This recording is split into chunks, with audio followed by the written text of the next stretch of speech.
하나님의 말씀 에스겔서 39장의 말씀입니다. 에스겔서 39장 11절에서 20절까지의 말씀입니다.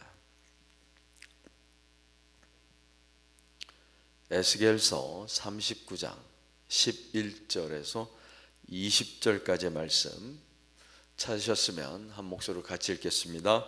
그날에 내가 곡을 위하여 이스라엘 땅 곧 바다 동쪽 사람이 통행하는 골짜기를 매장지로 주리니 통행하던 길이 막힐 것이라. 사람이 거기에서 곡과 그 모든 무리를 매장하고 그 이름을 하몬곡의 골짜기라 일컬으리라. 이스라엘 족속이 7달 동안에 그들을 매장하여 그 땅을 정결하게 할 것이라. 그 땅 모든 백성이 그들을 매장하고 그로 말미암아 이름을 얻으리니 이는 나의 영광이 나타나는 날이니라. 주 여호와의 말씀이니라. 그들이 사람을 택하여 그 땅에 늘 순행하며 매장할 사람과 더불어 지면에 남아있는 시체를 매장하여 그 땅을 정결하게 할 것이라. 7달 후에 그들이 살펴보되 지나가는 사람들이 그 땅으로 지나가다가 사람의 뼈를 보면 그 곁에 편말을 세워 매장하는 사람에게 가서 하몬곡 골짜기에 매장하게 할 것이요 성읍의 이름도 하모나라 하리라. 그들이 이같이 그 땅을 정결하게 하리라. 주 여호와께서 이같이 말씀하셨느니라. 너 인자야, 너는 각종 새와 들의 각종 짐승에게 이르기를 너희는 모여오라. 내가 너희를 위한 잔치 곧 이스라엘 산 위에 예비한 큰 잔치로 너희는 사방에서 모여 살을 먹으며 피를 마실지어다.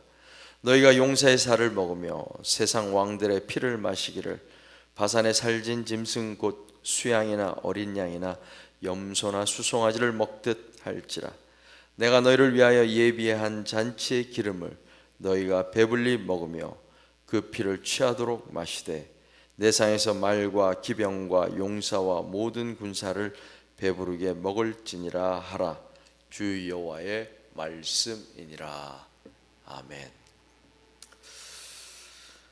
오늘 본문 말씀은 어제에 이어서 곡에 대한 하나님의 심판의 최종적인 모습을 보여주는 것입니다.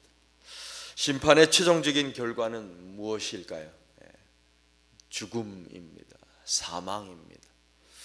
하나님을 대적한 곡을 위하여 하나님께서 매장지를 정해 주십니다. 약속의 땅, 하나님이 주신 기업으로 주신 땅에 함부로 매장할 수는 없습니다. 매장은 자그마치 7달 동안 계속됩니다. 엄청난 수의 무리가 이스라엘을 대적한 것입니다.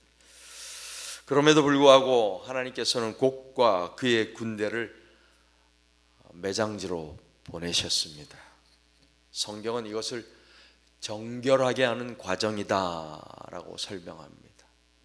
정결하게 하는 과정. 부정한 시체를 매장함으로 하나님의 기업을, 하나님의 백성을 정결하게 하는 것입니다. 무기를 땔감으로 사용하여 제거하는 데 7년이 걸렸다면 시신을 매장하는데, 그래서 그 땅과 그 사람들을 정결하게 하는데 7개월이 걸렸습니다. 완전하게 청소하는 것입니다. 하나님께서 주신 약속의 땅이 깨끗하게 되는 그날이 하나님의 영광이 나타나는 날이 되는 것입니다. 또한 부정한 시체와 함께 그들 가운데 있는 온갖 부정한 것, 우상숭배와 음란한 것까지도 이스라엘 땅에서 완전히 제거될 것입니다. 하지만 이것이 끝이 아닙니다. 이스라엘 중에서 특별히 사람을 선택하여서 계속해서 그 땅을 살피게 되는 것입니다. 정결하게 하는 것을 멈추지 않겠다는 것입니다. 혹시라도 사람의 뼈가 한 조각이라도 발견된다면 그것마저도 매장하여 이스라엘을 완전히 정결한 가운데 유지하게 되는 것입니다. 하나님께서는 이스라엘을 대적하고 하나님을 대적하는 자들의 종말이 어떻게 되는지를 잔치의 그림을 가지고 다시 한번 보여주십니다. 각종 새와 들의 짐승들을 불러 모으십니다. 그리고 이스라엘의 산 위에서 이스라엘이 우상 숭배를 하던 바로 그 자리에서 곡과 그와 연합한 왕들과 용사들의 살을 먹으며 피를 마시며 잔치를 벌이게 되는 것입니다. 용사라는 명칭이 무색하게 새와 짐승들의 먹이로 삼으시는 것입니다. 뛰어난 용사들과 유명한 왕들이 밥상 위에 반찬이 되어서 새와 짐승들의 배를 부르게 하는 것입니다. 승리의 잔치를 하나님과 함께 하는 것입니다. 에스겔서의 오늘 본문 말씀은 계시록에서 종말의 시대의 잔치의 모습으로 다시 이야기하고 있습니다. 계시록 19장에 보면 또 내가 보니 한 천사가 태양 안에 서서 공중에 나는 모든 새를 향하여 큰 음성으로 외쳐 이르되 와서 하나님의 큰 잔치에 모여 왕들의 살과 장군들의 살과 장사들의 살과 말들과 그것을 탄 자들의 살과 자유인들이나 종들이나 작은 자나 큰 자나 모든 자의 살을 먹으라 하더라. 세상의 모든 권력은 결국 패배하게 될 것입니다. 하나님을 대적하는 모든 세력들은 짐승의 밥이 되는 것과 같은 수치를 당하게 될 것입니다. 하나님의 심판은 창조 세계를 회복하는 사건입니다. 인간의 욕망, 하나님같이 되겠다는 욕망, 하나님을 대적하겠다는 욕망으로 우리가 망쳐놓은 세계를 창조의 질서로 다시 회복하는 사건입니다. 우리 인간은 창조 때부터 하나님을 의지하고 하나님 안에서 모든 공급을 받도록 창조되었습니다. 하지만 하나님을 떠나 내 힘으로 살겠다라고 하는 인간의 욕망으로 인해서 우리는 여전히 아담 이후로도 계속해서 그 욕망으로부터 벗어나지 못하고 욕망의 노예로 살아가고 있는 것입니다. 하나님은 에스겔서에 있는 오늘 본문 말씀을 통해서 하나님께서 만드신 세계를 정결하게 하심으로 창조의 질서를 회복하시겠노라고 선언하시는 것입니다.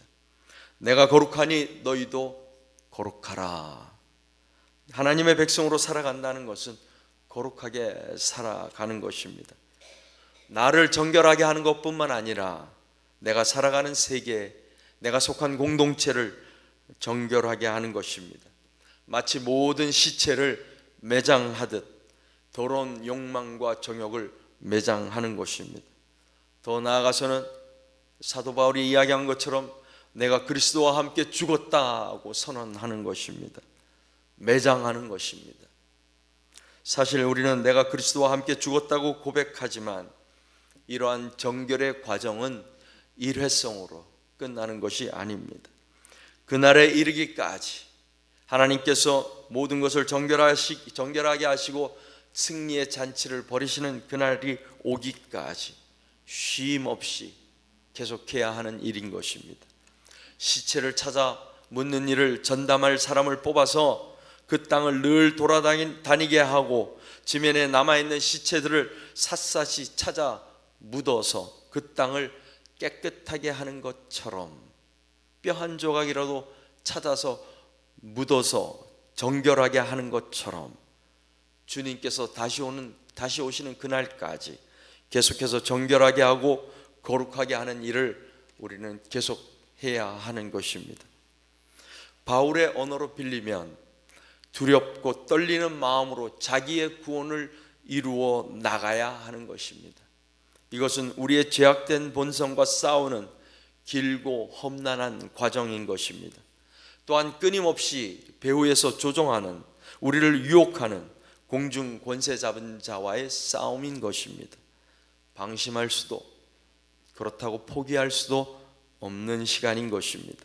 그러나 이러한 싸움을 통하여 우리 자신을 정결케 하시고 거룩하게 하시는 하나님의 훈련의 과정이기도 한 것입니다. 하나님 나라의 백성으로 만들어 가시는 것입니다. 그래서 마침내 우리는 하나님의 잔치에 참여하게 되는 것입니다. 하나님의 자녀들에게 약속된 잔치는 새와 들짐승이 용사의 살을 먹고 세상 왕들의 피를 마시는 잔치와는 다릅니다. 이사야 선지자가 본 잔치가 하나님의 자녀들이 벌이게 될 주님과 함께하는 승리의 잔치가 되는 것입니다.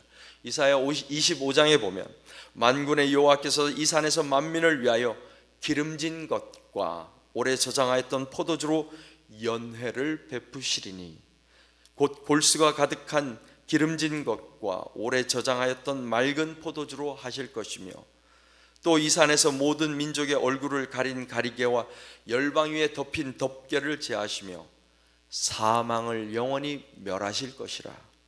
주 여호와께서 모든 얼굴에서 눈물을 씻기시며 자기 백성의 수치를 온 천하에서 제거하시리라.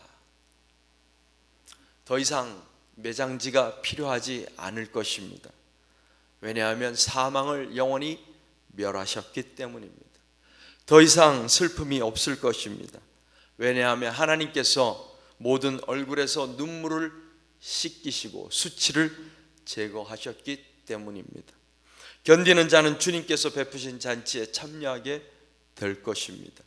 용사의 살이 아니라 골수가 가득한 기름진 것으로, 왕들의 피를 마시는 것이 아니라 오래 저장한 맑은 포도주로 준비하신 승리의 잔치에 우리는 참여하게 될 것입니다.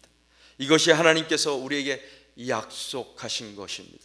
하나님께서 말씀하셨으니 반드시 이루어질 것입니다.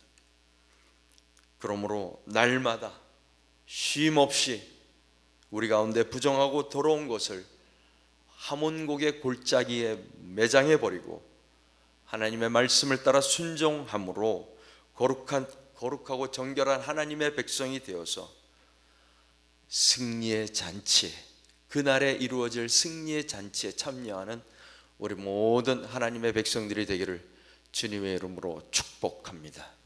기도하겠습니다.